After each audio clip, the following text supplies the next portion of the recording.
नमस्कार साथियों, राजतंत्र में आपका बहुत बहुत स्वागत है। साथियों, स्कूल को शिक्षा का मंदिर कहा जाता है, लेकिन आज के इस जमाने में शायद एक बात गलत साबित हो गई है। साथियों, प्राइवेट स्कूल वाले अच्छे भविष्य का नाम लेकर, अच्छी पढ़ाई का नाम लेकर भारी फीस तो ले लेते हैं, लेकिन अगर कुछ गड़बड़ हो जाए तो उसकी जिम्मेदारी नहीं लेते। ठीक ऐसा ही हुआ है राजस्थान की राजधानी जयपुर के एक स्कूल नीरजा मोदी स्कूल में।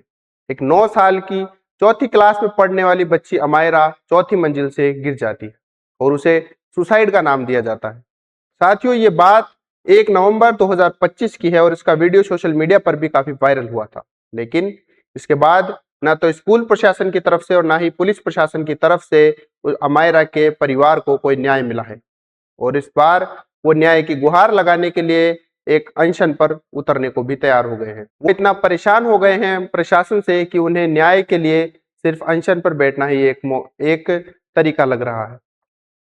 साथियों, नीरजा मोदी स्कूल एक बहुत ही बड़ी स्कूल है, बहुत ही बड़े बड़े घरों के बच्चे उसमें पढ़ने आते हैं और वहां पर ऐसी घटना हो जाना कहीं ना कहीं स्कूल प्रशासन की लापरवाही को दिखाता है। साथियों, नीरजा मोदी स्कूल एक बहुमंजिला इमारत है और वहां पर बच्चों की सुरक्षा के लिए कोई इंतजाम नहीं है। वहां पर ऊपरी मंजिलों पर कोई रेलिंग नहीं है, जबकि ऐसी इमारतों पर सुरक्षा की दृष्टि से सीसीटीवी कैमरे और रेलिंग का होना बहुत जरूरी होता है, लेकिन स्कूल प्रशासन ने इसमें भी लापरवाही की। साथियों, हद तो तब हो गई जब अमायरा के चौथी मंजिल से गिरने पर जो निशान बने, जो खून के धब्बे थे, स्कूल प्रशासन ने उनको तुरंत प्रभाव से धो दिया।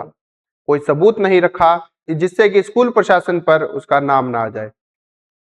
साथियों, अमायरा का बैग 10 दिन तक, घटना के 10 दिन बाद तक भी स्कूल में पड़ा रहा और इस बात की लापरवाही पुलिस प्रशासन की तरफ से दिखी। अब अमायरा के माता पिता का साफ कहना है कि इसमें पुलिस प्रशासन की काफी लापरवाही है और उन्हें पुलिस की तरफ से कोई भी सहयोग नहीं मिल रहा है। उनके पिता के पूछने पर पुलिस प्रशासन ने जवाब दिया कि हमने ही वो बैग स्कूल में रखवा दिया था और उनके पिता का यह भी कहना है कि अगर कहीं इसमें स्कूल प्रशासन की गलती है और उन्होंने उस बैग से छेड़छाड़ करके उन सबूतों के साथ छेड़छाड़ भी वो कर सकते हैं, इस बात पर पुलिस प्रशासन के पास कोई जवाब नहीं था। साथियों, ये पूरी घटना दिखाती है कि इस हादसे को लेकर स्कूल प्रशासन और पुलिस प्रशासन कितना सजग है। साथियों, इस अन्याय को सहते हुए अमायरा के माता पिता ने कल यानी 22 नवंबर को शहीद स्मारक पर एक मौन अनशन का ऐलान कर दिया है। वो पूरे दोपहर मौन करके वहां अनशन करेंगे और 4 बजे अपना मौन तोड़ेंगे और उसके बाद एक कैंडल मार्च द्वारा वो प्रशासन से न्याय की गुहार लगाएंगे। साथियों, ऐसी घटना एक नीरजा मोदी स्कूल जैसे प्रख्यात स्कूल में होना कहीं ना कहीं ये बताता है कि शिक्षा व्यवस्था आजकल कितनी लापरवाह हो गई है। साथियों, स्कूल प्रशासन की तरफ से अमायरा का मानसिक संतुलन खराब होने की भी बातें कही जा रही है, लेकिन अमायरा की माता ने इन पूरी बातों का खंडन करते हुए साफ कहा है कि स्कूल प्रशासन ने ही उसे सुसाइड के लिए उकसाया है, उसे छत से कूदने के लिए उकसाया है और उन पर इस बात का केस होना चाहिए और उनकी मांग ये भी है कि उस स्कूल का सीबीएसई से जो है वो मान्यता रद्द होनी चाहिए।